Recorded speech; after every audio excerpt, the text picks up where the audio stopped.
સર્વે મુક્તો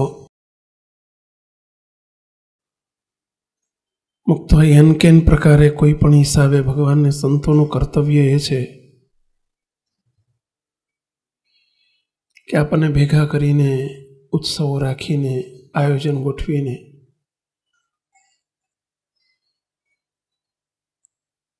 આપણને ભગવાનથી નિકટ લઈ જવા છે.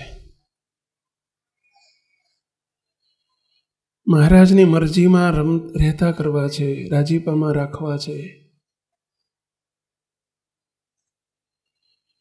ચારેય બાજુ કુસંગનો પ્રભાવ, કુસંગનો જોર જબરજસ્ત છે.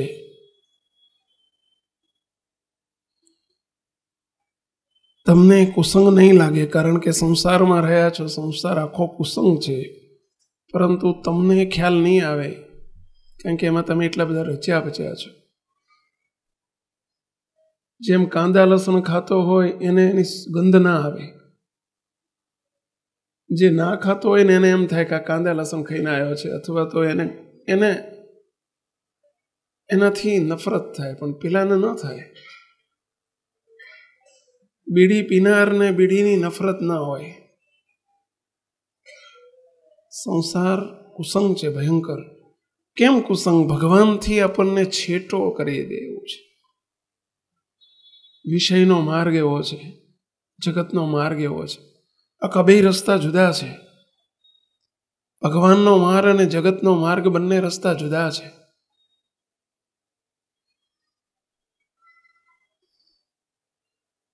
અને એ માર્ગથી વિમુખ લઈ જાય એટલે કુસંગ કહેવાય. ભગવાનના માર્ગથી જે વિમુખ કરે એને કુસંગ કહેવાય. તમારે છૂટકોય નથી, સંસારમાં રહ્યા છો એટલે રહેવું પણ પડશે. અમે બધાની કેપેસિટી નથી કે તમે બધા અહીં આવી શકો.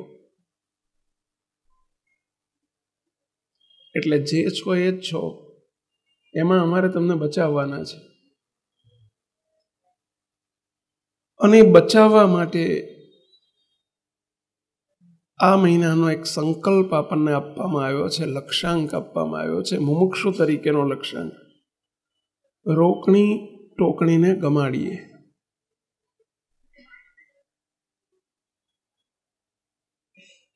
ગમે એવી સારી ગાડી હોય, મોંઘી હોય,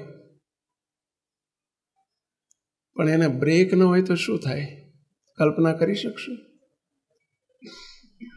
હવે ગેર વગરની ગાડીઓ નીકળી છે, એ તો ચાલે ને. ગેર વગરની તો વિદેશમાં હોય છે ને, અહીંયા આવતો હોય છે. ગેર વગરની ગાડી ચાલે, પણ બ્રેક વગરની ગાડી ક્યાંય જોઈ હતી? મારા ધ્યાનમાં આવ્યું નથી હજુ કે બ્રેક વગરની ગાડીઓ હોય. છે કંઈ સંશોધન થઈ છે ભાઈ? નિગમ મહારાજ, તમે તો ટેકનિકલ લાઈનમાં બહુ આગળ છો એટલે તમને ખ્યાલ હોય કદાચ. છે ભાઈ? છે, તમારા ધ્યાનમાં નથી. જેને ભગવાનને સંતો નથી મળ્યા ને એ બધી બ્રેક વગરની ગાડીઓ જ છે.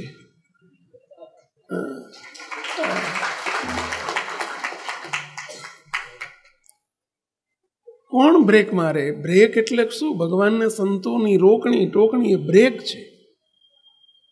અને જેને ભગવાનને સંત નથી મળ્યા એ બ્રેક વગરની ગાડી છે. અને એમાં યુવાન અવસ્થા હોય, ભગવાને પૈસો આપ્યો હોય, દેખાવડું શરીર હોય. મોટા સંતો તો કહેતા, સુંદર તન જો બન મળ્યું અને એમાં સત્તા મળી અમાપ, અને એમાં જો લક્ષ્મી મળે તો માનજો પૂર્વના મોટા પાપ.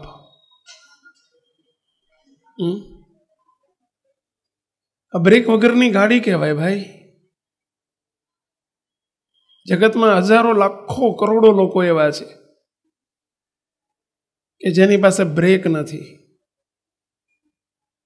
જે સ્પીડમાં દોડાવી એ દોડાવો, બ્રેક જ નથી.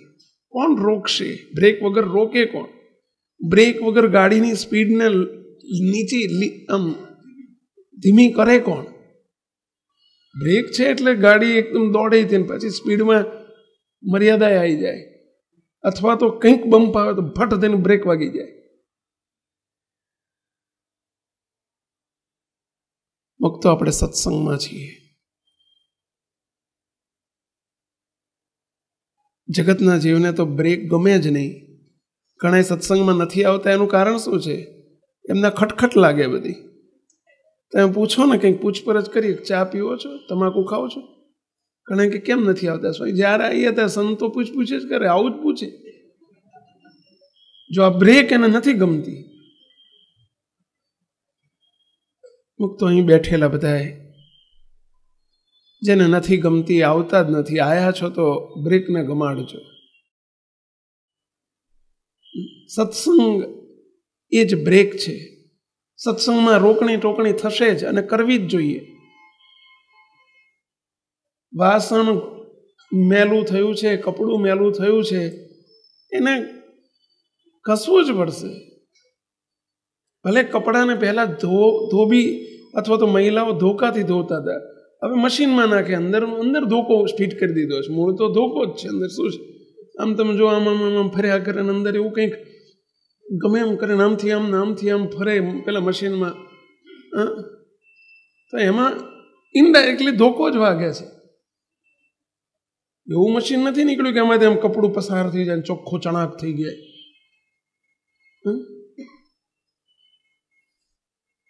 કપડાને, મેલા કપડાને ચોખ્ખું કરવું હશે તો ધોવું જ પડશે.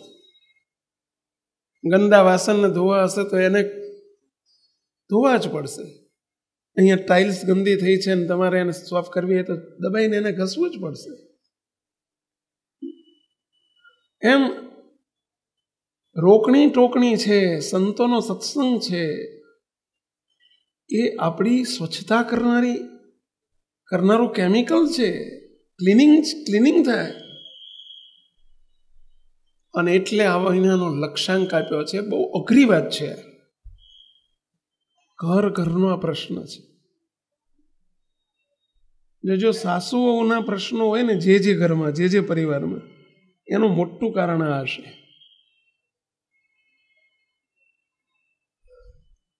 શું કહેશો? હવે સાસુમાં જૂના જમાનાના હોય, હવે પેલા અત્યારે નવા જમાનાના હોય. અને જેમ જેમ યુગ પલટાતો જાય છે એમ નવી પેઢીને તો તમે આજના 3 વર્ષના છોકરાને કોઈ રોકે ને ના ગમે. બોલો, ના ગમે. કોઈ ટોકે બિલકુલ ના સહન કરીએ કે તમે જોતા હશો. મને તો બહુ ખબર ના હોય તો તમારી જોડેથી જ મેં સાંભળેલી વાતું છે. બોલો, નાનો આજનો ગમે એમ હોય, આજનો યુગનો પ્રભાવ એવો છે કે નાનું 5 વર્ષનું છોકરું હોય તો એને કોઈ રોકે ટોકે એને સહન જ ના થાય.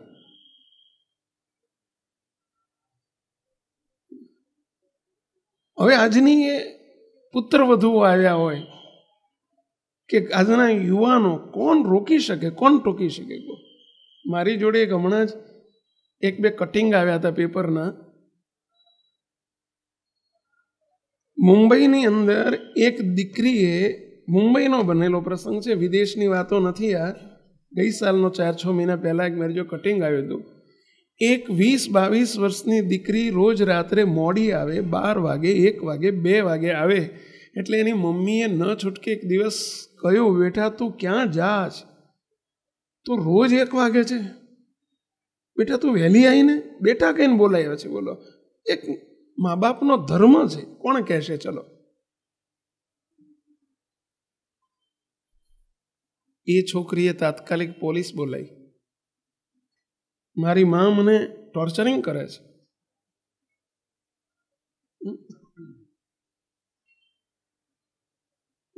મને ન ખપે કે મારે ના જોઈએ.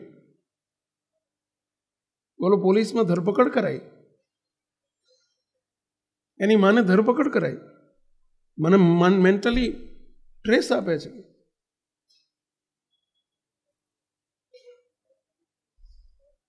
મુક્તો આજના આ યુવા પેઢીને આ ગમતું નથી.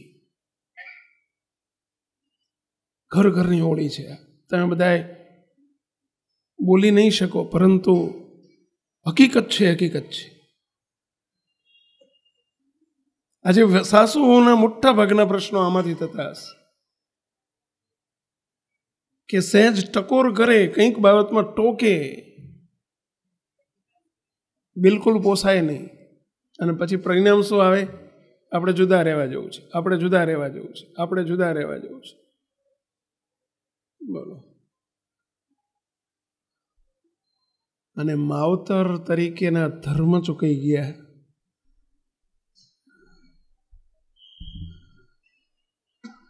મોટા ભાગે જોજો તમે, દીકરીને મા બાપ સાસરે મોકલે. પહેલાના જમાનામાં એવું કહીને મોકલતા કે બેટા હવે તારું ઘર આ નથી, તારું ઘર એ છે. સુખ દુઃખ પડે તો તું એ ઘર છોડતી નહીં, સહન કરી લેજે. એ તારી માં છે ને એ જ તારા બાપ છે, અમે તારા મા બાપ નથી. હવે સાચું? હું પહેલા જમાનાની વાત કરું છું, અત્યારે નથી કરતો. આ સાચું? અને એટલે જિંદગી, આખી જિંદગી બોલો, ગમે એવું દુઃખ પડે ને તો એ દીકરીઓ, એ જૂના જમાનાની દીકરીઓ જે અત્યારના માજી થઈ ગયા હોય કે સાસુ થઈ ગયા હોય, બોલો આખી જિંદગી ઘેર ખાવા ન મળતું હોય ને એ ઘરમાં બોલો રોટલો ન મળતો હોય તો ટાઢો રોટલો ખાઈને પણ પોતાના ઘરને વસાવે છે. સાચું છે? અને આજે ઉપદેશ જ બદલાઈ ગયો. આજની માં શું કે ખબર છે? બેટા જો ના ફાવે ને, તારા મા બાપ મરી નથી ગયા, તારા માટે ઘર ઉગાડું છે, આવી જજે. આજે છૂટાછેડાના, ડિવોર્સના મોટા કેસ વધુ બની રહ્યા છે. એની પાછળનું કારણ એક મોટું આ છે. ત્યાંથી જ શીખવાડવામાં આવે, બસ નહીં સહન કરવાનું, તારે સહન જ નહીં કરવાનું, કહી દેવાનું, માથે જડબાતોડ જવાબ આપી દેવાનું. બહુ ટક કરે ને તો આવતી રહેજે તેમ તારે. એ દીકરી આવી જ જાય. બોલો, લખી રાખવાનું. આવા ઉપદેશ આપ્યા પછીની 90% દીકરીઓ ઘેર આવશે પાછી.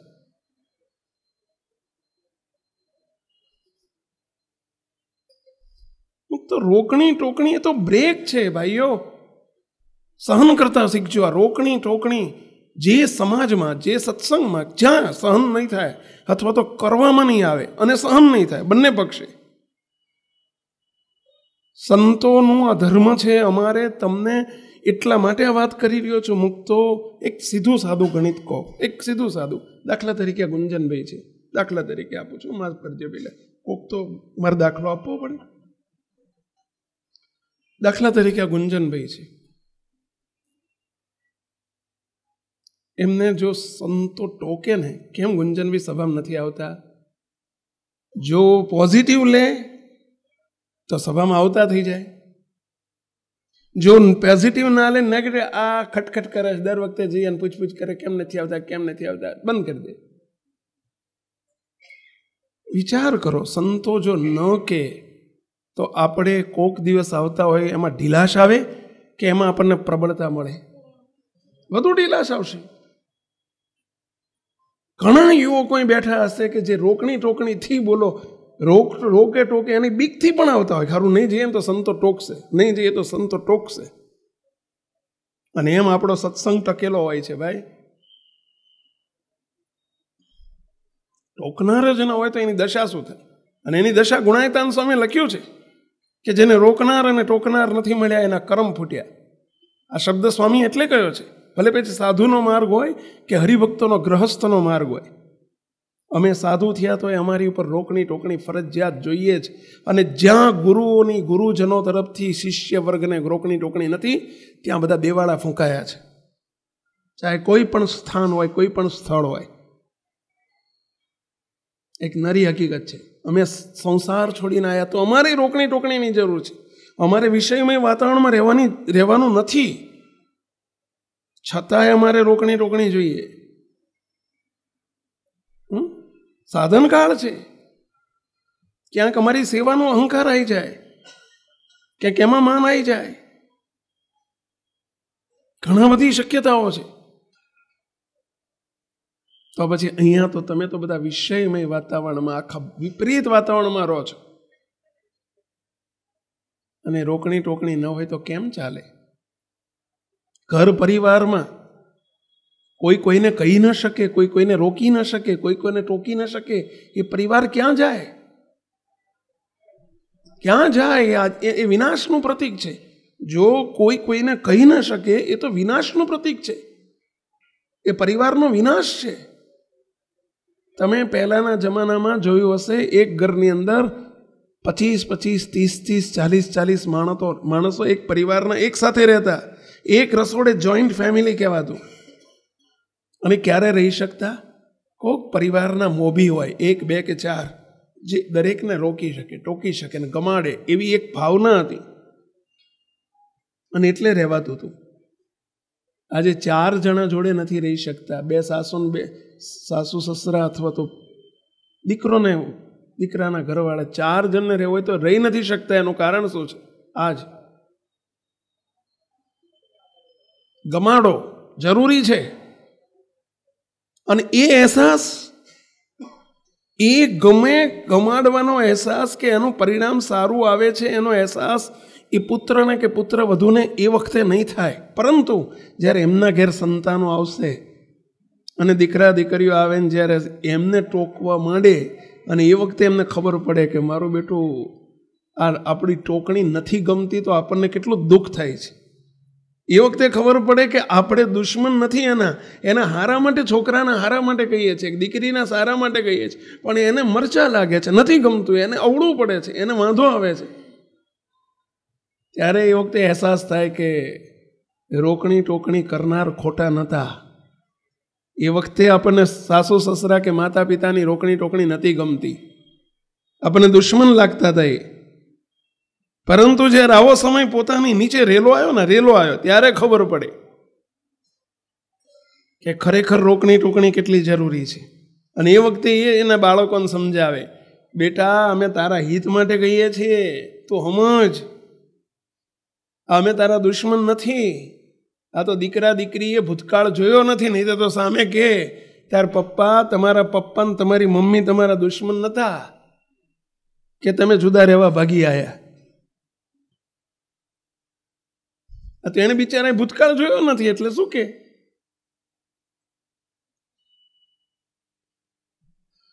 ઘણા યુવકોને આ વાત નહીં ગમે, પણ હવે એમ લાગશે કે વડીલોને તમે પ્રોત્સાહન આપો છો. એટલે ભાઈ તમે એક દિવસ વડીલ થવાના છો,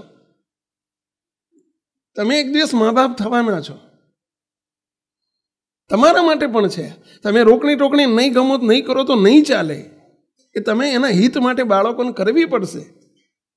તમે તમારા બાળકો છે એટલે કરો છો, એટલે એને બ્રેક મારો છો કે બેટા આમ ન થાય. દીકરીને કહેશો દીકરી આમ ન થાય, આવું ન કરાય આપણાથી. તમારા છે, કરશો જ, કરવું જ પડે. ભલે ગમે તો ભલે ના ગમે તો ભલે તેમ છોડી દો, કંઈ કરવી નથી, મરવા દો. અને શું દશા થાય પછી એ પરિવારની ને દીકરા દીકરીઓની શું દશા થાય કહો? કંટ્રોલ વગરનો, જેની પર કોઈ અંકુશ નથી, કોઈ કંટ્રોલ નથી, કોઈ કહેનાર નથી, કોઈ રોકનાર નથી, કોઈ ટોકનાર નથી. અને આજની યુવા પેઢી ઉચ્છૃંખલ સ્વતંત્રતા જરૂર જોઈએ, પણ સ્વચ્છંદતા તરફ જઈ રહી છે. એનું કારણ શું છે? આ જ છે. સમાજની અંદર, પરિવારની અંદર કોઈ રોકનાર ટોકનાર નથી અને કોઈ ખમનાર નથી. નથી એટલે ખમનારય નથી અને કરનારય નથી. અને એટલે આજના પરિવારો છિન્ન ભિન્ન થઈ રહ્યા છે. ઉપરથી બધો શો બહુ સરસ દેખાતો હોય, પણ અંદર તમે જુઓ ને તો બધું પોલું જ હોય. અને એમાંય તે મોટા સમાજ, મોટા પરિવાર, મોટા સમાજ એટલે જે સુખી કહેવાતા હોય, જેને ઘેર પૈસો હોય, સંપત્તિ હોય, એમનું કલ્ચર તો આખું બહુ જુદું હોય. તો મધ્યમ વર્ગના હોય ને ત્યાં તો હજુ કંઈ કે સારું હોય, કંઈ કે કંટ્રોલ હોય, કંઈ કે એકબીજાની મર્યાદા નામન્યા હોય. સમજ્યા? બાકી તો માફ કરજો, કોઈ પૈસાદારો બેઠા હોય અને વાત થતી હોય મુક્તો. હકીકત છે, હકીકત છે. સ્વતંત્રતા, સ્વતંત્રતા, ફ્રીડમ જોઈએ, ફ્રીડમ જોઈએ, ફ્રીડમ જોઈએ. જરૂર ફ્રીડમ જોઈએ, પણ ફ્રીડમ મર્યાદામાં જોઈએ. તમે જોજો છોકરાઓને આજે તમે પેલી ગાડી ચલાવવા આપો ને, તમે નવા હોય ને આમ ચડતું લોહી હોય, લાયસન્સ મળ્યું હોય, અને તમે જુઓ કેટલાય કેસ જોતા હશો. રન એન્ડ હિટ, શું કહે એને? Hit and run. આ હિટ એન્ડ રનમાં તમે જો કેટલાને ઠેકાણે પાડી દેતા હોય છે. શું છે હવે ધનાધન પોતાના હાથમાં ગાડી આવી ગઈ એટલે ભગાડો થશે ખરી. 100, 150, 200 ઉપર સિટીમાં ભગાડતા હોય. હવે શું 2-4 જણ બિચારાને મારે નહીં, 5, 10, 25 જણ શું કરે? એ શું કર્યું કહો છો? હવે તમે એ વખતે બાજુમાં બેઠા હોય અને તમે કહો કે બેટા ધીમી ચલાય, બેટા ધીમી ચલાય, નહીં કહેવાનું. અને કહો તો એને નહીં ગમે તો શું કરવાનું? તો જરૂરી છે ભાઈ, એ કહેવું જરૂરી છે. ભલે કદાચ તમારું મોઢું તોડી લેશે કે પપ્પા તમે 40ની સ્પીડમાં સાયકલ, તમારા કરતાં સાયકલ આગળ દોડતી હોય, તમે આવરી ચલો મને નથી ફાવતું, લાવો મારી જોડે જા, એવું કહે ખરો, મોઢું તોડી લે. પરંતુ શ્રદ્ધા અને ધીરજ રાખવી પડશે. મા બાપે અને બાળકોએ બધાએ સમજવું પડશે. કોઈકે સમજવું પડશે, કોઈકે શ્રદ્ધા કેળવવી પડશે, ધીરજ રાખવી પડશે, માન અપમાનને ગળી લેતા શીખવું પડશે. અને એ વખતે બાળકોને પ્રેમથી સમજાવવા પડશે કે બેટા કંઈ વાંધો નહીં, તું 40 ઉપર નહીં, તું 60 ઉપર રાખ બાપા, પણ આ 150 ઉપર તો ના લઈ જા, ના લઈ જવાય, મરી જવાય. એમ કહીને ધીમે રહીને એને જે પાણીએ ચડાવો, પણ નથી કેવું આપણે મરવા દો ને કેટલાયને મારશે, એકલો નહીં મારે, કેટલાયને મારશે. અને એટલે આપણને આ વખતનું એક કીર્તન આપવામાં આવ્યું છે. રોકણી ગમાડીએ સૌની ટોકણી ગમાડીએ, રોકણી ગમાડીએ સૌની ટોકણી ગમાડીએ. બોલો રોકણી ટોકણી ગમાડીએ. એ રાજીપાના ગુણો માટે, રાજીપાના ગુણો માટે રોકણી ગમાડીએ, રાજીપાના ગુણો માટે, રાજીપાના ગુણો રોકણી બહુ અઘરું છે આજના જમાનામાં, બહુ જ અઘરું છે. અઘરામાં અઘરું બોલો, 5 લાખનું દાન કરવું ને સહેલું, બાકી રોકણી ટોકણી ગમાડવી ને એ તો બહુ અઘરું લાગે. એ તો ના જ જોઈએ. અને એવો ભડકો થાય, બોલો કોઈ રોકે ટોકે એટલે અંદર માન, એનું કારણ એક જ છે. દરેક વ્યક્તિમાં કામ કરતા જે માન છે, અહંકાર છે ને, એને એક્સેપ્ટ જ ના થવા દે, એને ફેંકી દે વાક્યોને, એને એ રોકણી ટોકણીને આમ રિફ્લેક્ટ કરી નાખે. બોલો એક શબ્દ કીધો એ 4 શબ્દ આપે, બોલો મોઢું તોડી લે. અને એ મોઢું તોડી લે તો સારું. દરિયાપુરનો એક પ્રસંગ છે, આજથી 4-5 વર્ષ પહેલાં અમદાવાદમાં બનેલો, પેપરોમાં આવેલો, ટીવી ઉપર આવેલો, ન્યૂઝમાં આવેલો. બોલો તમે બધા એને કદાચ વાંચ્યો હશે, ખ્યાલમાં પણ આવ્યો છે. મારી જોડે તો પેપરનું કટિંગ આવ્યું હતું 4 વર્ષ પહેલાં, લાવવાનું ભૂલી ગયો, તમને બતાવત. બોલો દરિયાપુરમાં વાડી ગામની અંદર એક બનેલી ઘટના. પંચાલ પરિવાર, એમાં નામ ઠામ બધું આપ્યું હતું. બિચારા ઉંમર લાયક બાપા, 70-72 વર્ષની ઉંમર, 2 દીકરા ભેગા રહે, 2 દીકરાની પુત્ર વધુઓ. હવે બાપા ઘણા આકરા હતા, ઘણા બાપાનો વાંક હોય, ઘડીએ ટક ટક ટક ટક, અને ઓલે આને કશું કહેતો ટક ટક જ લાગે. તકલીફ એ છે 2 શબ્દ કહેતો શું લાગે? હવે આજના છોકરાઓને તમે કશું ના બોલો, એક શબ્દ બોલે ને તો ટક ટક જ લાગે. છોકરા તોફાન કરતા હોય તો એટલું ના કહે બેટા તોફાન ન કર, બોલો એટલું ના બોલાય ડોહાથી. અમેરિકામાં એક મેં તો ત્યાં સાંભળેલું કે અમદાવાદના બહુ મોટી કોલેજના પ્રિન્સિપાલ, હવે સભા છે એટલે મારું કોલેજનું નામે ના બોલાય, અમદાવાદની બહુ મોટી આમ સુપર હિટ કોલેજ જેને કહેવાય કે એનો ડંકો વાગતો હોય આખા ભારતમાં કે ગુજરાતમાં, એવી અમદાવાદની એક કોલેજ અને એના પ્રિન્સિપાલ પદે 30-40 વર્ષ રહેલો માણસ, કેટલા રૂઆબથી રહેલો હોય, અને અમેરિકા દીકરાને ઘેર જાય છે. હવે દીકરોને બહુ 2 જણા નોકરીએ જતા રહે. હવે છોકરાનો જે છોકરો હતો 5-6 વર્ષનો, 4-5 વર્ષનો, બોલો 5 વર્ષનો છોકરો એટલો તોફાની. દાદા બેઠા હોય, દાદી બેઠા હોય, જઈને મારી આવે, જઈને તમે જો અડપલા કરી આવે, જઈને તમે તોફાન કરે, એમને હેરાન કરે, બધી રીતે એમની વસ્તુ હંતાડી દે, બધા લખણે પૂરો. અને કેવું તોફાન કરે, અહીંથી આ સોફા ઉપરથી પેલે ઉપર કુદાકુદ કરે, પેલા ઉપરથી પેલો ઉપર કંઈક તોડે ને ફોડે ને. હવે ઓલા મા બાપ તો મૂકીને જતા રહ્યા હોય, દાદા દાદીને લેવાને સાચવજો. હવે પેલામને બિચારા, હવે એ પ્રોફેસર, એ પ્રિન્સિપાલ જિંદગીમાં કોઈ કોલેજમાં છોકરાનું તોફાન નહીં ચલાવેલું. બોલો, છોકરો કોઈ જો તોફાન કરતા પકડાય તો એને કાકરી સજા કરનારો પ્રિન્સિપાલ, એને હવે જિંદગીમાં કોઈ તર સહન આવું કરેલું જ નહીં. બધાને ડિસિપ્લિન ડિસિપ્લિન ડિસિપ્લિન ડિસિપ્લિન આખી જિંદગી કર્યું હોય, અને એને આ ઘરમાં ડિસિપ્લિન ના દેખાય, શું દશા થાય એની કહો. હવે એમાં એક દાડો છોકરાને એટલું કહ્યું કે બેટા તો તોફાન ન કરીને છનોમાન બે છણકો કર્યો.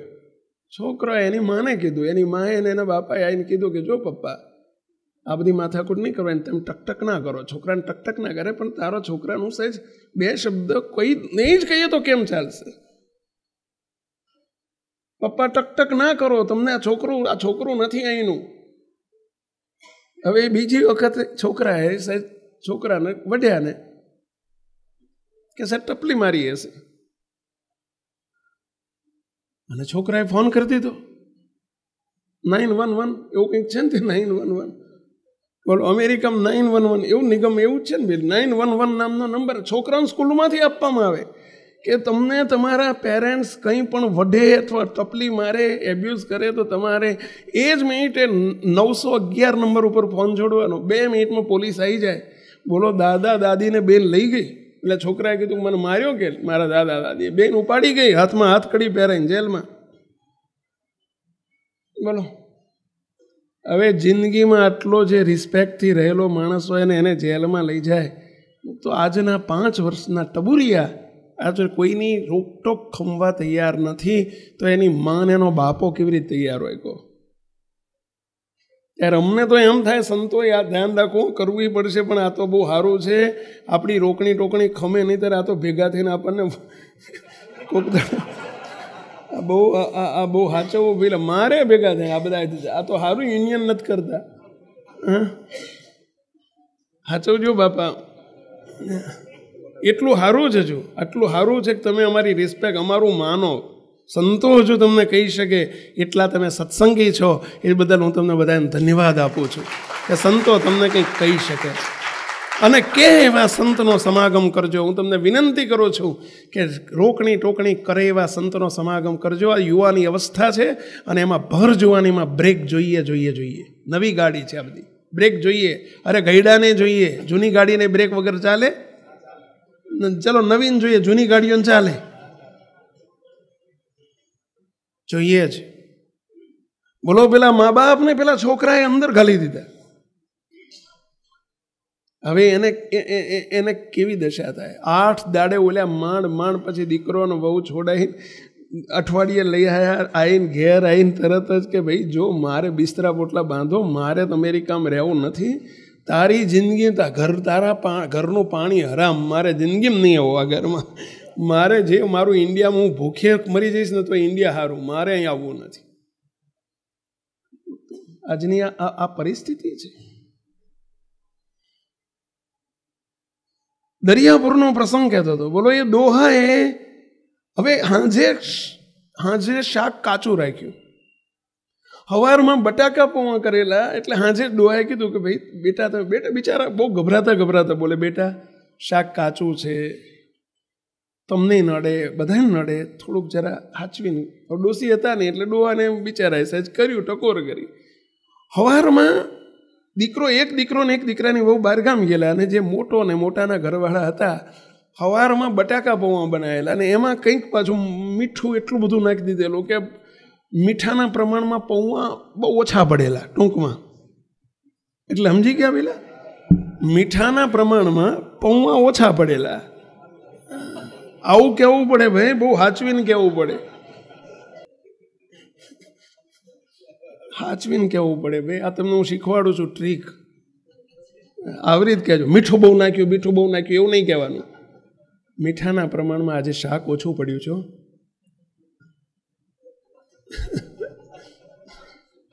બોલો, હાચવીને એમાંય તે હાચવીને કંઈક કહેવું પડે, શું કરીએ કહો? ડોહાએ બિચારાએ પ્રેમથી કહ્યું, બેટા મીઠું બહુ છે, મોઢામાં જતું નથી. હવે આટલું કહ્યું અને ઓલી ઘરવાળી એમની દીકરાની વહુએ બોલો ડોહાનું બાવડું ઝાલ્યું, બેઠા હતા બિચારા ખુરશી ઉપર, બાવડું ઝાલ્યું. એમના ઘરવાળા એના છોકરાએ બીજું બાવડું ઝાલ્યું. બોલો બેયને ઉપાડીને ડોહાને ઉપર ચોથે માળથી ફેંકી દીધા,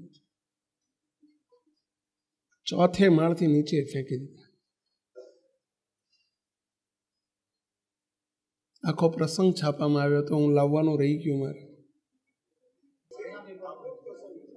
મને આજની તો ખબર નથી. આ તો 3-4 વર્ષ પહેલા પંચાલ પરિવારનો પોતાના સગા બાપને ટોકણીમાંથી શામાંથી બન્યું, રોક્યા, એક ટોકણી કરી.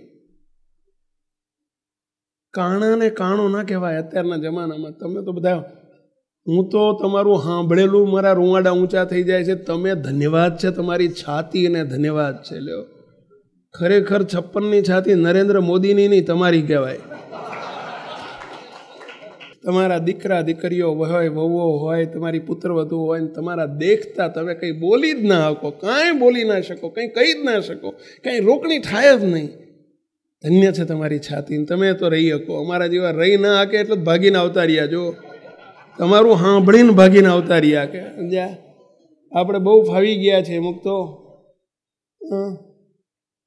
બાકી સંસાર જબરજસ્ત છે. અને જે દરેક મોટા ભાગના પીડાતા હશો આમાંથી, આ સમસ્યામાંથી. બોલો મોટા ભાગના. હું કોઈને હાથ આંગળી ઊંચી કરાવતો નથી, કારણ કે આબરૂનો સવાલ છે. અને એમાં બાજુમાં દીકરો બેઠો હોય ને જોઈ જાય કે તમે આંગળી ઊંચી કરી, ઘેર જઈને ડખો થાય. એટલે નથી કરાવતો, બધું સમજવું પડે ભાઈ. ઘરવાળા તો અહીં તમારી આંગળી નથી જોતા, પણ ઓલું તો હા ખાસ સાચવવું પડે. પણ એ દીકરાઓ નહીં કહું છું, ધીરી બાપુડિયા, ધીરી બાપુડિયા, ધીરી બાપુડિયા. પેલી ખબર જ કવિતા આવતી આપણે, પીપળ પાન ખરંતા હસ્તી કૂંપળિયા, અમવીતી તમવીત છે ધીરી બાપુડિયા. ખબર છે, એક પંક્તિ આવતી ભણવામાં આપણે, પીપળ પાન ખરંતા. પેલા પીપળ પાન ખરંતા, પેલા પીપળ ઉપરથી પેલા પીળા પાન થઈ જાય ને એટલે ખરે. ખરે એટલે પેલી નવી નાની નાની કૂંપળીઓ હોય ને, પેલી કૂંપણો પેલી તાજી તાજી, એ હશે, ખડખડાટ હશે કે કેવા ખરી ગયા, કેવા ખરી ગયા, કેવા ખરી ગયા. ત્યારે કવિએ લખ્યું છે, પીપળ પાન ખરંતા હસ્તી કૂંપળિયા. કૂંપણો હસે છે ત્યારે પેલા પીળા પાન કહે છે, અમવીતી તમવીત છે ધીરી બાપુડિયા. અંજા ધીરી રાખો, ધીરજ રાખો. જો અમને જે અત્યારે વીતે છે ને તમને એવી જ છે. તમે ગયડા થવાના છો, એનો અર્થ કે તમે પીળા થવાના છો. તમે ગયડા કાયમ તમારી આ કૂંપણો તમે જુવાન નથી રહેવાના. સાચી વાત છે પહેલા એમ. અત્યારે ભલે જુવાનિયાઓ ના ગમે કે ના ગમે, પરંતુ જુવાનિયાઓ નહીં તે કાલે રોકટોક કરવાના દિવસો આવશે. જ્યારે તમારા સંતાનો મોટા થશે ત્યારે તમને ખબર પડશે કે રોકણી ટોકણીની કેટલી જરૂર છે. એ વખતે રેલો નીચે આવશે ને ત્યારે ખબર પડશે. માટે સહન થોડું કરતા શીખો. તમે કરશો, તમારા બાળકો જોઈને એ પ્રમાણે શીખશે. ઘર અને પરિવાર છે, પરિવારમાં બધું જ મા બાપનું જોઈને જ મોટા ભાગનું બધું બાળકો શીખતા હોય છે. સ્કૂલોમાં કંઈ ઘરમાં કેવી રીતે રહેવું, મા બાપ સાથે રહેવું, એ કંઈ સ્કૂલમાં નથી શીખવાડાતું. એ તો ચોપડીઓ જ્ઞાન, પુસ્તકીય જ્ઞાન જ અપાય છે. ભણતર છે, ગણતર તો ઘરમાંથી મળે ભાઈ, પરિવારમાંથી ગણતર મળે. અને પરિવારમાં તમે જે કર્યું હશે એવું જ તમારા બાળકો, એવું નહીં એથી 50% ઓછું રિઝલ્ટ માનજો કે મળવાનું છે સમયના વહેણ સાથે. હું કાયમ કહું છું, તમે જો ઈચ્છતા હોય કે તમારા બાળકો તમને પગે લાગે તો તમારે શરૂઆત કરી દેવી જોઈએ તમારા માતા પિતાને પગે લાગવાની. બાળકોના જન્મ થયા પહેલાં એ બાળકો જન્મતા જોશે કે મારા પરિવારની અંદર મારા બાપ માતા, આ રિવાજ છે અમારા પરિવારનો કે વડીલોને પગે લાગવો. લાગશે નહીં તો તમે કાલ કહેવા જશો ને ભાઈ પગે લાગ, ભાઈ પગે લગાડશે, લાગશે નહીં. જન્મથી પગે લગાડશે, બાપા તને પગે લાગ્યા. બહુ મોટી સમસ્યા છે આજની. રોકણી ટોકણી ગમાડીએ, અને આ મુમુક્ષુતા આટલું ગમાડીએ ને આપણે, અને ત્યારે જ ગમે કે જ્યારે પોતાને વિચાર આવે કે નહીં, આ મારા સારા માટે કહે છે, મારા હિતકારી વચનો છે. હિતકારી મનાય, સામેનું સ્વરૂપ હિતકારી મનાય. બીજું, પોતાના સ્વભાવ પ્રકૃતિ દોષ ટાળ્યાનો ઈશક જાગે. સામે કંઈક આપણે પોઝિટિવ વિચારતા થઈએ, નેગેટિવ ના વિચારો. મારા પપ્પાનો સ્વભાવ આવો છે, મારી મમ્મીનો સ્વભાવ આવો છે, તમે અહીંયા આવો એટલે સંતોનો સ્વભાવ આવો છે. વિનય સ્વામી તો બસ ટોક ટોક જ કરે, ભાગો એમનાથી, દૂર ભાગો. કેટલા અમારાથી ભાગે, લ્યો, રોકે ટોકે ભાગે, છેટા જ જાય, નજીક આવે જ નહીં. અરે ભાઈ, શું થશે? તો બ્રેક મારશે કોક, તો બ્રેક મારનાર જોઈએ આપણા જીવનમાં. ગમાડજો. બાળકો અહીં બેઠા છે, યુવકો બેઠા છે, કિશોરો બેઠા છે, બધાને હું આનુષંગિક વાત કરી રહ્યો છું. મુક્તો, તમે મને બહુ વહાલા છો. કિશોરો ને યુવકોને આવું થશે, આવી વાત સાંભળે ને તાર કે આજ સ્વામી ડોહાનું પાણી પીને આયા લાગે છે, સમજ્યા? અમારી ઉપર જ તડી પાડે છે, બધા ડોહાનું ઉપરાણું લે છે. નહીં, હું તમારી ફેવરમાં છું એટલે જ આ વાત કરું છું. તમે નવી નક્કોર ગાડીઓ છો, અને જો બ્રેક નહીં હોય તો કાલ તૂટી જશે એ ગાડી, જબરજસ્ત અકસ્માત સર્જાશે. સહન કરતા શીખજો થોડું, રોકણી ટોકણી. બીજું શું સહન કરવાનું છે? આજના છોકરાઓને કંઈ સહન, બીજું શું કરવાનું? શું ડોહાએ બિચારાએ સહન કર્યું હોય, બાકી અત્યારના છોકરાઓને ક્યાં સહન જ કરવાનું? શું લો, જો નાના હોય ને 10 વર્ષના ડેટા હોય ને બોલો સ્માર્ટફોન રાખતા હોય, શું સહન કરવાનું છે? બોલો, મા બાપ પેટે પાટે મધીને આજના છોકરાઓને ભણાવે છે. આજે તમે જો બધી સવલતો આપે છે, તમામ સવલતો આજે વાલીઓ બિચારા બાળકોને આપતા હોય છે, અને એની ચિંતા હોય પોતાના બાળકની. એક માત્ર રોકણી ટોકણી સહન કરવાની હોય, કરજો, એ આપણા હિતમાં છે. દીકરા હોય કે દીકરીઓ હોય, પુત્ર હોય કે પુત્ર વધુઓ હોય, સહન કરતા શીખજો, અને એ જ આપણને સાચા માર્ગ ઉપર લઈ જશે. બહુ આકરું પડે, પરંતુ મુક્તો આ વિકલ્પ જ નથી આનો. જેને પ્રગતિ કરવી હોય એને કોઈ વિકલ્પ જ નથી. આપણે જોઈએ છીએ પેલો પ્રસંગ સંતો, કાયમ તમે સાંભળ્યો હશે સંતોના મુખે,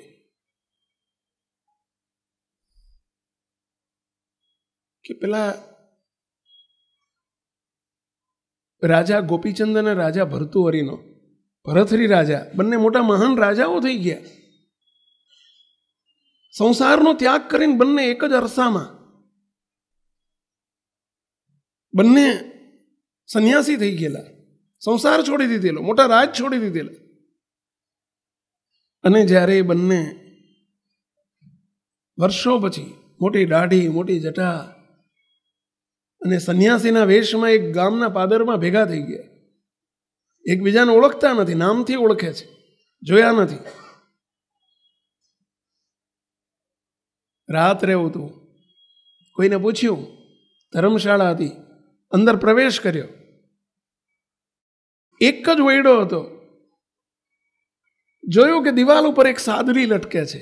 સાદરી એટલે સમજ્યા ને, એક ચટાઈ, એક જણ હુઈ શકે એવી ચટાઈ, એક જણ સુઈ આમ આડા પડકે થઈ શકે એવડી ચટાઈ એવી લટકે. બંનેની નજર ઉપર ગઈ. રાત રહેવું હતું. પેલા ભર્તુહરિ જે સંન્યાસી હતા એમને વિચાર આવે હું લઈ લઉં, નહીતર આખી રાત મારે હેઠે હોવું પડશે. ઓલે એમને વિચાર આવે હું લઈ લઉં, નહીતર મારે હેઠે હોવું પડશે. વસ્તુ એક છે ને અમે બે છીએ. એટલે બંને દોડ્યા. શું કરવા? પેલી ચટાઈ લેવા માટે, સાદરી લેવા માટે.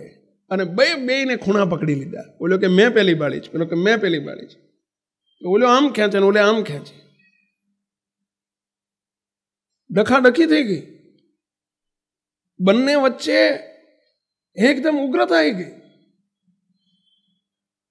અરે મેં પેલી બાળી, પેલો કે મેં પેલી બાળી. હવે ઝઘડા થઈ ગયા. અને એમાં એક માજી ખૂણામાં બેઠેલા, ડોસીમાં બેઠેલા જૂના જમાનાના, એ આ જોવે. એમણે ટકોર કરી, એ ભેખધારી બાવાઓ, ધન્ય છે રાજા ગોપીચંદ અને રાજા ભરથરીને કે જેમણે આખો સંસાર છોડી દીધો. ને મૂર્ખાઓ, તમે એક સાદરી નથી છોડી શકતા? હવે એ બે કોણ હતા કહો છો? એ જ હતા. અને જ્યાં ટકોર થઈ, જો ટકોરની કેટલી જરૂર છે, આ ટકોર થઈ, રિયલાઇઝ થયું, પસ્તાવો થયો. એ જ મિનિટે સાદરી છોડી દીધી. તમે લઈ લો, મારે ના જોઈએ. બોલ્યો કે તમે લઈ લો, મારે ના જોઈએ. હવે જો આ સમયે ટકોર ન થઈ હોત તો બેની દાઢીઓના વાળ છૂટા થઈ ગયા હોત. બોલો, વગર વાળંદે. સાચી વાત છે પેલા મારામારી ફેંટમ ફેંટીને મારામારી થઈ ગઈ વાત કે નહીં. ટકોરની કેટલી જરૂર છે જીવનમાં. મુક્તો પાછા વળવા માટે ટકોર બહુ જરૂરી છે. આપણી ભૂલોમાંથી પાછા કોણ વાળશે? આપણી થતી ભૂલોમાંથી આપણામાંથી કંઈ કસરો રહી જાય છે એ ટાળશે કોણ? પાછા કોણ વાળશે? કોણ આપણને બ્રેક મારશે?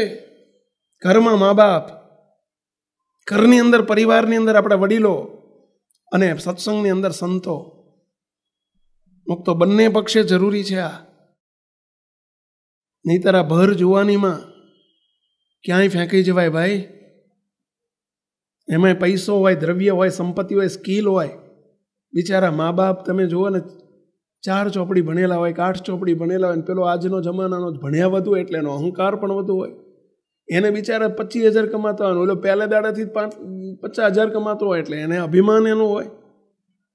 આ બધા કારણો છે. ભલે જે હોય તે એ તમારા મા બાપ છે. તમે પણ કાલે મા બાપ બનવાના છો ભાઈ. હા જરૂર. હું કિશોરો અને યુવકોની ફેવરમાં એક વાત કરીશ કે મા બાપોએ પણ સમજવું જોઈએ રોકણી ટોકણીના બહાના હેઠળ વધુ પડતું પણ નહીં કરવું જોઈએ. સ્પ્રિંગ છે, સ્પ્રિંગને માપમાં દબાવાય, પણ જો વધુ દબાવો શું થાય પહેલા? બહુ કૂદકો મારે. જેટલી વધુ દબાવો એટલો કૂદકો વધુ મારે. એટલે એ ધ્યાન રાખવું જોઈએ. પાછું ઘણા મા બાપને અરે નહીં. એક વાત કહું ભાઈઓ, જો હવે તમારો જમાનો જુદો છે, અત્યારનો જમાનો જુદો છે. થોડુંક જમાનાની સાથે ચાલવું પડશે. અને તમે તમારા જમાના પ્રમાણે હું તમારા જમાનો જ છું.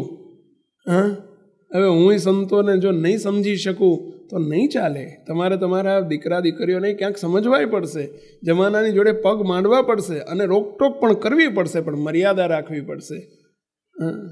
બંને પક્ષે સમજવું પડશે. મુક્તો યુવાનોને કહું છું રોકણી ટોકણી ગમાડજો, વડીલોને કહું છું કરજો, પણ જોડે એ કહું છું કે માપમાં કરજો. મીઠા વગરે ના ચાલે. મીઠું નાખવું પડે પણ માપમાં નાખવું પડે. એ તો ખબર છે ને, એમાં તમે એગ્રી છો ને. પણ વધુ પડતું નખાઈ જાય તો મીઠા વગરે તેને મોઢામાં ના જાય. વધુ પડતું નખાઈ જાય તો મોઢામાં ના જાય. એવું જોઈએ ને. મને બહુ ખબર નથી પડતી હોય એવું જોઈએ ને ભાઈ. કારણ કે આમ જ બધું ભેગું કરીને ચોળીને ચખાઈ જતા એટલે અમને બહુ ખબર જ ના પડે આવી બધી બાબતો. માપનું જ નખાય. બિલકુલ ના નાખો એ ના ચાલે. બોલો એમ બિલકુલ રોકણી ટોકણી નહીં, વગર નહીં ચાલે. પણ માપણી કરજો એ કહું છું. અને માપે ગમાડજો. માપનું નાખે તો કહેજો ગમાડજો. યુવકો, કિશોરો, બાળકો તમને કહું છું ગમાડજો. એ માવતર છે તમારા, એને ગમાડજો. સંતો રોકણી ટોકણી કહે એને ગમાડજો. નહીતર શું થાય? સમાજ ક્યાં જાય? આપણું જીવન ક્યાં જાય? બરબાદ થઈ જવાય ભાઈ. જોજો એવું કહેવાતું પહેલાના જમાનામાં કે જે દીકરી હોય કે દીકરો હોય એના મા બાપ નાનપણમાં ધામમાં જતા રહ્યા હોય એ છોકરા મોટે ભાગે તમે જુઓ ને કંટ્રોલ બાર જ હોય. આવું તમે સાંભળેલું? કેમ કંટ્રોલ બાર હોય કહો જોઈએ? કારણ કે એને કોઈક બ્રેક નથી પહેલેથી નાનપણથી. એટલે જેને નથી એને બ્રેક એ કંટ્રોલ બાર હોય, પણ છે તો એ કંટ્રોલ બાર. મા બાપ છે તો એ કંટ્રોલ બાર હોય. આ કેવું?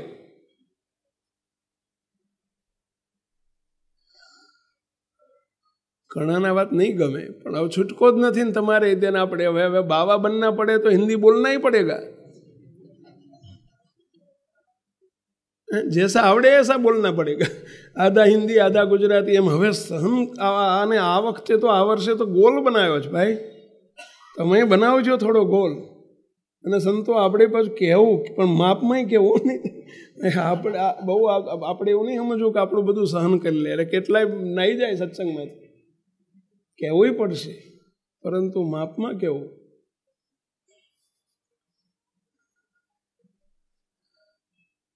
મુક્તો સ્વામિનારાયણ ભગવાને બહુ સરસ વતનામૃત છે. વતનામૃતની અંદર ગઢડા છેલ્લા પ્રકરણનું 17મું વચનામૃત. ભરતજીનું આખ્યાન બહુ ચમત્કારી છે. મહારાજ કે અતિ ચમત્કારી છે એમ કરીને બહુ સરસ વાત કરી છે. ભરતજી એવું કહે છે, શાસ્ત્ર એવું કહે છે, વચનામૃત એવું કહે છે કે ઋષભદેવ ભગવાનના પુત્ર હતા.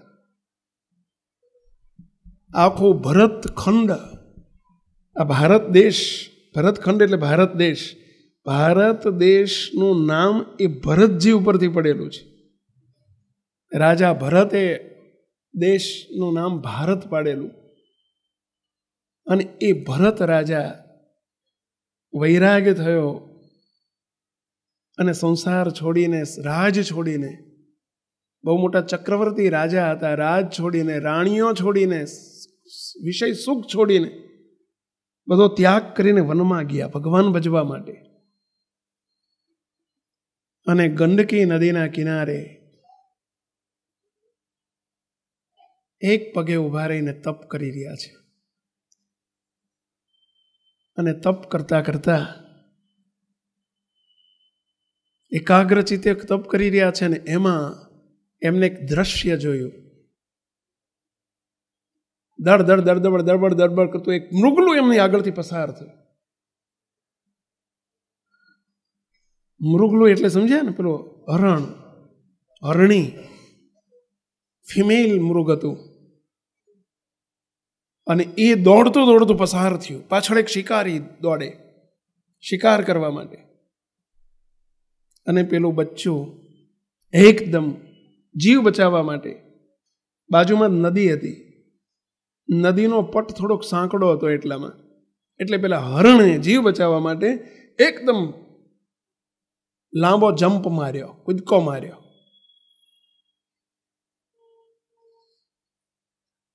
પેલું મૃગલીનું બચ્ચું, મૃગલી પેલી બાજુ પડી, પેલા કાંઠે સામે કાંઠે પડી. પરંતુ એ સગર્ભા હતી. એ મૃગલી પ્રેગ્નન્ટ હતી. અને એના ઉદરમાં રહેલું બચ્ચું, એનો ગર્ભ પેલો કૂદકો માર્યો ને એમાં નદીમાં સ્ત્રવી પડ્યું. હવે નવજાત બચ્ચું બિચારું, પેલી બાજુ મૃગલી પડી, એની માં પેલી બાજુ કૂદકો તો મારી દીધો, પણ પડતાની સાથે જ જય સ્વામિનારાયણ, ભગવાનના ધામમાં પહોંચી ગઈ. આ દ્રશ્ય, પેલું બચ્ચું પાણીમાં પડ્યું. હવે પાણીનો પ્રવાહ ચાલુ હતો એટલે સ્વાભાવિક છે કે બચ્ચું તરફડિયા મારતું હતું. નવું જન્મેલું બચ્ચું હતું, તરફડિયા મારતું મારતું તણાવવા માંડ્યું. અને આ દ્રશ્ય ભરતજીએ નજરો નજર જોયું. સ્વાભાવિક છે, કોઈ પણ વ્યક્તિ હોય એમાં દયા, કરુણા, લાગણી હોય. અને દયાએ કરીને એમણે તપ કરતા કરતા, તપ ભંગ કરીને સીધો જ તરતા આવડતું હતું એમને, સીધો જ પાણીમાં કૂદકો માર્યો. શાના માટે થઈને? પેલા બચ્ચાને બચાવવા માટે. અને બચ્ચાને એકદમ તેડી લીધું, સ્નાન કરાવ્યું, એને નવડાયું, ચોખ્ખું કર્યું, બચ્ચાને બહાર લાયા. બચ્ચું જીવતું હતું, નાનકડું કોમળું બચ્ચું. વિચાર કર્યો કે આની માં તો મરી ગઈ, બિચારી ધામમાં ગઈ, હવે આનું કોણ? મારી ફરજ છે કે મારે એને પાળી પોષીને મોટું કરવું જોઈએ. ભરતજીએ એને પાળ્યું, પોષ્યું, એને તપને ગૌણ કરીને. હવે નાના બચ્ચાને હાચવવું હોય કે નાના છોકરાના ખેલ છે, તમારા ઘરમાં નાનું છોકરું હોય કેટલું હાચવવામાં કેટલું બધું કરવું પડે. પહેલાં એમાં નાનું બચ્ચું છે, એને ખવડાવવું, એને પીવડાવવું, અને એની માં નથી પાછી, લાગણીથી ઉપાડ્યું છે, એને પંપોળીને એને મોટું કર્યું. પણ એ મોટું કરતા કરતા એમાં હેત થઈ ગયું. ભરતજીને એમાં હેત થઈ ગયું, હેત બંધાઈ ગયું, પ્રીતિ બંધાઈ ગઈ બચ્ચામાં. તપ તો ગૌણ થઈ ગયું, રહી ગયું એક બાજુ, શું કરવા આવ્યો છે ભૂલી ગયા. અને મૃગલીના બચ્ચામાં હેત થઈ ગયું અને મોટું થયું. બચ્ચું 2-4 વર્ષનું થયું. બચ્ચું તો એક વખત બીજા મૃગલીના બચ્ચા ત્યાંથી નીકળે એના ભેગું જતું રહ્યું. અને આમણે બચ્ચાને બહુ હોધ્યું પણ મળ્યું નહીં. અને એમાં એમનો અંતકાળ સમય આવી ગયો. મારું બચ્ચું, મારું બચ્ચું રટણ કરતા કરતા દેહ પડી ગયો.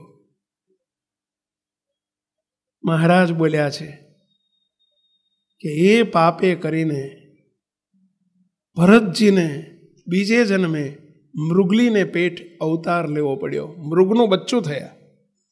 બોલો, એ પાપે કરીને. અલ્યા આ મૃગલીના બચ્ચાને માર્યું હોય તો પાપ લાગે, એને પાડ્યું તો એનું પાપ લાગે, પણ લાગ્યું, પાડ્યું એનું પાપ લાગ્યું. કેમ પાડ્યું એનું પાપ? એટલે શું પાપ? એને હેત કર્યું ને એ પાપ. પાડવાનું પાપ નહોતું. મૃગલો મુક્તો 3 જન્મ ધરવા પડ્યા એવું ભગવાન સ્વામિનારાયણ બોલ્યા છે. તે મહારાજ એના અનુસંધાનમાં એક આખા છેલ્લાના 17મા વચનામૃતનો સાર બોલ્યા. મહારાજ કે ભગવાનના ભક્તને, અમારા ભક્તને અમારા વિના બીજે હેત એ મોટામાં મોટું પાપ છે. આ વચનામૃતનું રહસ્ય આ છે. પ્રશ્ન મુક્તો મારે તમને એ પૂછવો છે કે જે ભરતજીએ આખું રાજ છોડી દીધું, કેટલો ત્યાગ, અનેક મૃગલીના બચ્ચામાં લેવાઈ ગયા અને એમાં અશક્તિ થઈ ગઈ, એમાં ભૂલા પડી ગયા. એ ભૂલા પડી ગયા એનું કારણ શું કહેશો કોઈ? એનું કયું કારણ કે ભૂલા પડી ગયા? આટલો બધો ત્યાગ કરેલાને 3 જન્મ ધરવા પડે, પણ ધરવા પડ્યા. ત્યાગી હતા છતાં પણ એક ખોટ હતી. કઈ ખોટ હતી? વહેલા નહીં, કોઈ રોકનાર અને ટોકનાર નહોતું મળ્યું. જો એ વખતે ભરતજી પાસે કોઈક સંત હોત, કોઈક રોકનાર ટોકનાર હોત, સમાગમ હોત, સત્સંગ હોત, અને કોકે એટલું જ કહ્યું હોત, Bharatji what are you doing? આ તમે શું કરી રહ્યા છો? તમે સંસાર છોડીને તમારા રાજમાં મૃગલીના બચ્ચા નહોતા? એ બધું છોડીને તમે રાજ છોડીને આવ્યા છો અને એક સમુદ્ર તરીને આવ્યા, તમે ખાબોચિયામાં ડૂબો છો. આ તમે શું કરો છો? આ મૃગલીના બચ્ચામાં તમને હેત રહી ગયો. આખો દરિયો તમે તરી ગયા, સંસારનો દરિયો તરી ગયા, અને એક મૃગલીના બચ્ચામાં તમને હેત બંધાઈ ગયો. પાછા વળી જાઓ. આવું કોકે જો રોકટોક કરી હોત ને તો એ ભરતજીને 3 જન્મ ના ધરવા પડ્યા હોત. મુક્તો રોકટોક કરનાર કોક જોઈએ.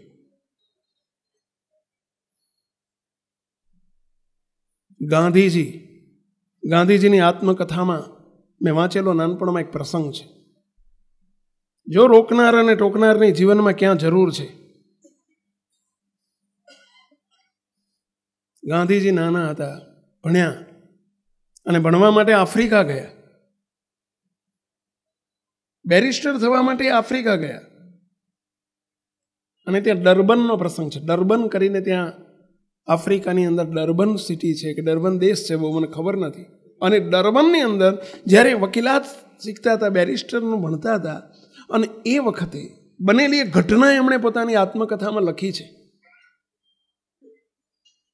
મોહનચંદ કરમચંદ ગાંધી, એ વખતે મહાત્મા શબ્દ નહોતો, એ વખતે બાપુ શબ્દ નહોતો, વિદ્યાર્થી અવસ્થા હતી.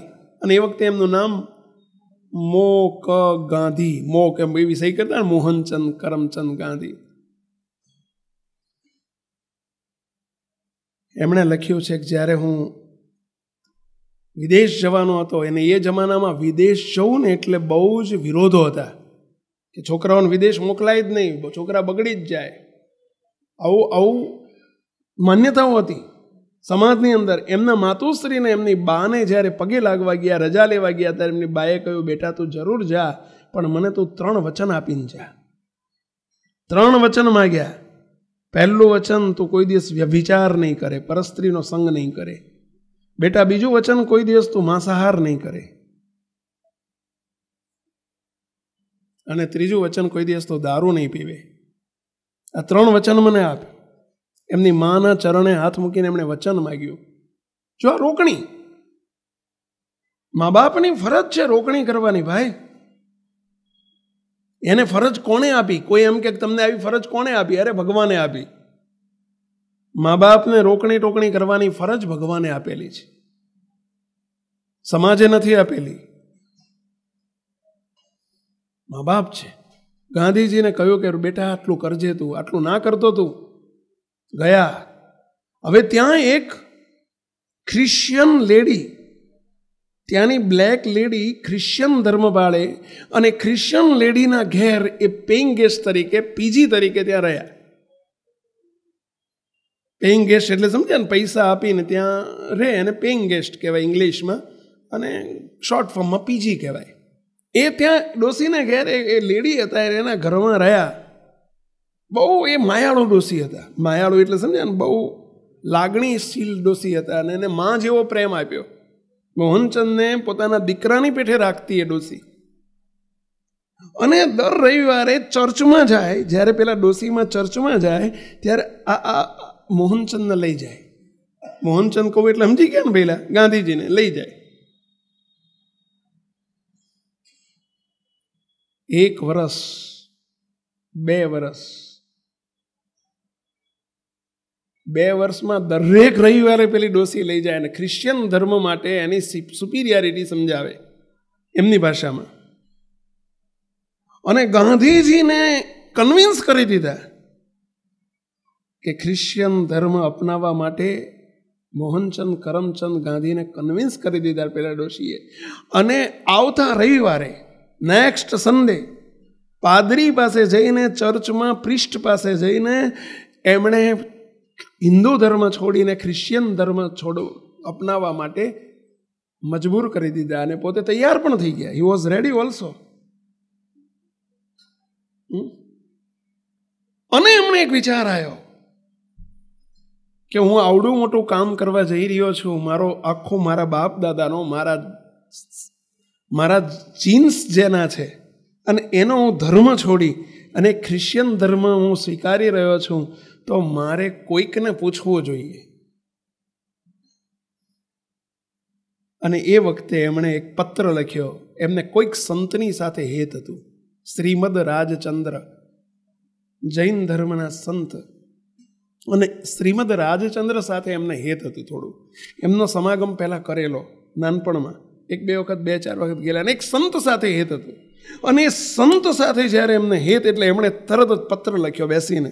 એ જમાનામાં ફોન બોન નહોતા, નહીં તો તમારી જેમ તરત જ જોડે ને ફોન જોડે. પણ એ જ જમાનામાં ફોન નહીં, એટલે પત્ર હતા. એટલે પત્ર લખ્યો. પત્ર 2 પાનાનો પત્ર લખ્યો. અને લખ્યું કે હે ગુરુજી, એમને ગુરુ તરીકે સ્વીકારેલા. ગુરુજી, હું અહીંયા આવ્યો છું 2 વર્ષથી. આ 100 એક માજી છે, ડોસીમાં છે, મહિલા છે એના, અને એ બ્લેક લેડી છે, એના ત્યાં હું રહું છું. મને માં જેવો પ્રેમ આપ્યો છે. હું 2 વર્ષથી ચર્ચમાં જઉં છું. હું ક્રિશ્ચિયન ધર્મ સ્વીકારવા માટે મને બહુ ગમ્યું છે, અને હું સ્વીકારવા જઈ રહ્યો છું. માટે please give me your advice. મને તમારી સલાહ આપો. હું કરું છું બરાબર છે ને? આઈ એમ રાઈટ ઓર રોંગ? એને પ્રશ્ન પૂછ્યો છે, એમ આઈ રાઈટ ઓર રોંગ? એમણે એવો પ્રશ્ન પૂછ્યો. અને શ્રીમદ રાજચંદ્રને જેવો પત્ર મળ્યો. એમણે પત્ર મળતાની સાથે જ ટકોર રૂપે 18 પાનાનો પત્ર લખ્યો. જવાબ 18 પાનાનો જવાબ લખ્યો. એમણે લખ્યું, હિન્દુ ધર્મ કેટલો આગળ છે,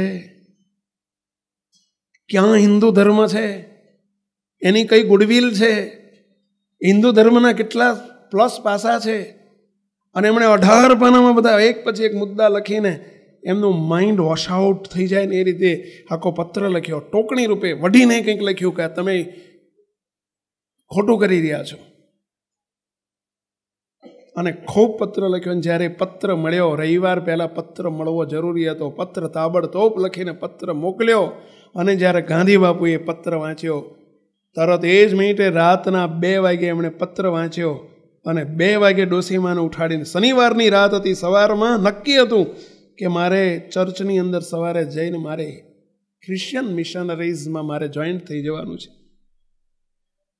અને પત્ર વાંચીને એમણે 2 વાગે માજીને ઉઠાડ્યા અને કહ્યું કે માજી, માફ કરજો,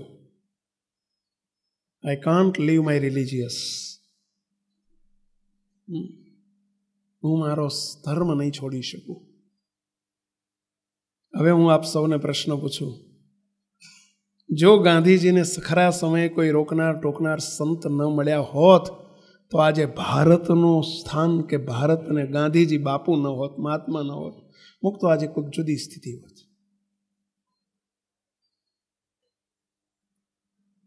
આપણે કોઈ ધર્મની ટીકા નથી કરતા, માફ કરજો. કોઈ ધર્મ એની રીતે ખોટો નથી, બરાબર છે. પરંતુ આજે પોતાને હિન્દુત્વનું એટલું તો સ્વાભિમાન હોવું જોઈએ. આપણી એટલું તો આપણને અસ્મિતા જોઈએ, હિન્દુત્વનું. તો રોકણી ટોકણી કેટલી જરૂરી છે. તમને વિનંતી કરું છું, કોઈક જેમ ગાંધી બાપુએ પણ કોઈક સંત સાથે પ્રીતિ હતી, અને પ્રીતિ હતી એટલે રોકણી કરી શક્યા, ટોકણી કરી શક્યા. જો પ્રીતિ ન હોત તો, જો કોઈ સંત સાથે હેત ન હોત તો, તમને વિનંતી કરું છું બધા, નાના મોટા બધાને, જીવનમાં કોઈક સત્પુરુષ સાથે, સત્પુરુષ ન થાય તો કોઈક સંતો સાથે પ્રીતિ કરજો. તો જે તમને રોકી શકે, ટોકી શકે, અને રોકી ટોકી શકે એવું એમને લાયસન્સ આપજો. એવું એક વાતાવરણ ઊભું કરજો કે આપણને ટોકી શકે, રોકી શકે. અને ઘરની અંદર સંતો કાયમ તમારી પાછળ નથી ફરી શકવાના. ઘર અને પરિવારની વચ્ચે તમે રહ્યા છો તો સંતો તો તમને અઠવાડિયે 10 દાડે 15 દાડે એક વખત મળશે, પણ ઘરમાં મા બાપની રોકણી ટોકણીને ખમવાની તૈયારી રાખજો. વડીલોની રોકણી ટોકણીને ખમવાની તૈયારી રાખજો, બહુ જરૂરી છે.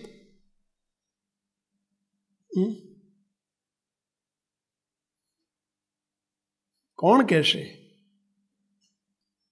એક નાનકડો પ્રસંગ કેવો છે. રોકણી ટોકણી આપણા જીવનમાં કેટલી જરૂરી છે. જામનગરની અંદર જૂના રજવાડા હતા બધા. જ્યારે ભારત સ્વતંત્ર થયું ને ત્યારે બધા નાના નાના રજવાડા હતા. એમાં જામનગર સ્ટેટ કહેવાતું છે. અને જામનગરના જામ સાહેબ હતા. ત્યાંના રાજા બધા શું કહેતા? જામ સાહેબ. પેલા જામનગરના રાજા એટલે જામ સાહેબ કે. નામ તો બીજું હતું પણ બધા એમને જામ સાહેબ ઉર્ફે જામ સાહેબથી ઓળખતા. અને બહુ જ જામ સાહેબ બહુ જ પ્રજા માટે એટલી બધી હમદર્દી, ઇતિહાસ છે આખો. જામ સાહેબ જેવો રાજા જામનગરમાં કદી આવેલો નહીં, કે આખા ગુજરાતના રજવાડાઓમાં જામ સાહેબનું રાજ એટલું બધું કહેવાતું કે પ્રજા પ્રત્યે એટલો હમદર્દ વ્યક્તિ હતા. એ બહુ મહાન કહેવાતા, લોકો બહુ રિસ્પેક્ટ કરતા એમને. જામ સાહેબ વર્ષમાં જ્યારે એમનો જન્મદિવસ હોય ને, એમનો બર્થડે હોય, જન્મદિવસ, ત્યારે વર્ષમાં એક વખત આવો મેળાવડો રાખતા.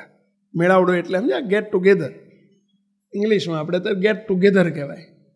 તમે નથી સમાજના મેળાવડા થતા ને બધો આખો સમાજ ભેગો થતો ને બધું એવું આવું એક મોટો પ્રોગ્રામ રાખે એમના રાજમાં, દરબારમાં.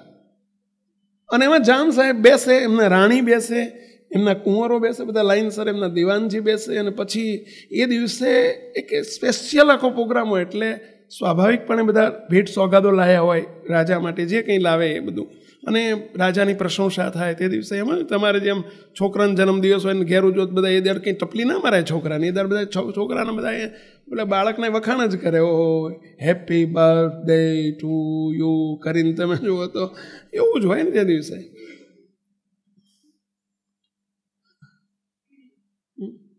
હવે પેલા રાજાનો જન્મદિવસ, અને એમાં રાજાની બાજુમાં રાજાના ગુરુ હતા, ગ્રહસ્થ હતા. પણ રાજા એમને ગુરુ તરીકે સ્વીકારેલા. સંત છે એટલે સંત તરીકે નામ હતું, એટલે મારે સભામાં નામ ના લેવાય. પરંતુ ગ્રહસ્થ હોવા છતાંય આગળ સંત લખાતું. અને બહુ મહાન હતા.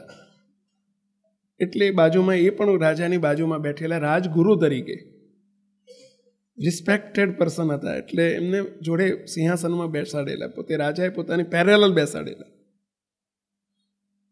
રાજકવિ હતા, ઈસરદાનજી નામના રાજકવિ હતા. રાજાના માનીતા કવિ, ગઢવી જ્ઞાતિના ઈસરદાનજી એમનું નામ હતું.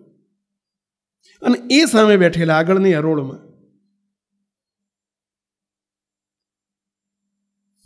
ઈસરદાનજી એક કાવ્ય બનાવીને લાવેલા.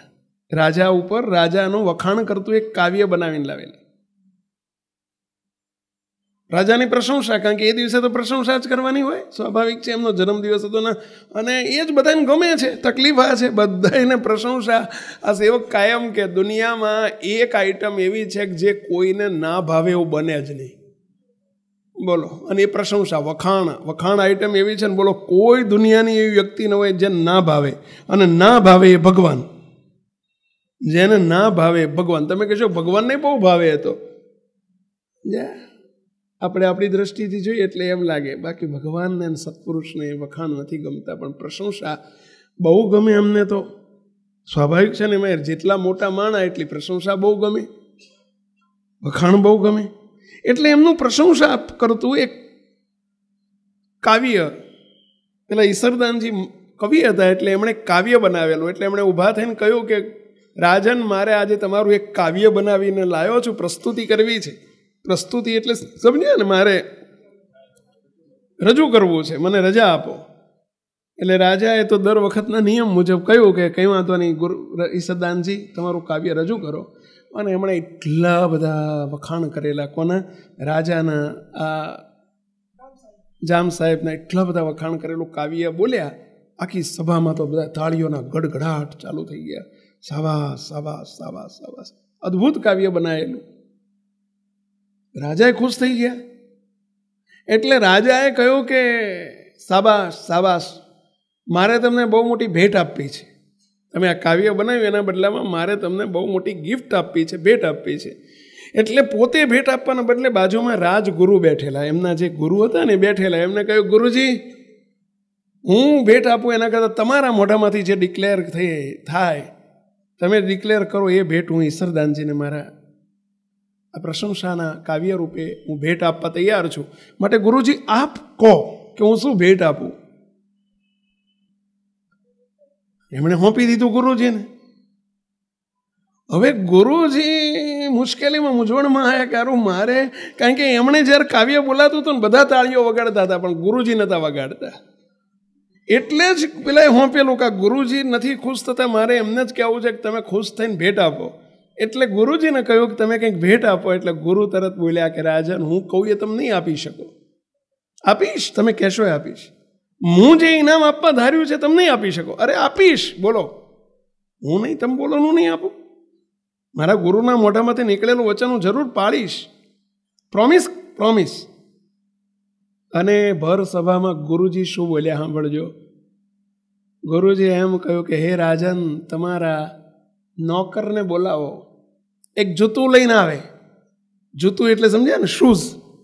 એક જૂતું લઈને આવે, શૂઝ લઈને આવે, અને ઈસરદાનજીને 5 જૂતા મારે. શું ઇનામ આપ્યું? પેલા 5 જૂતા મારવાના. હવે આ ઇનામ કહેવાય કે શિક્ષા કહેવાય?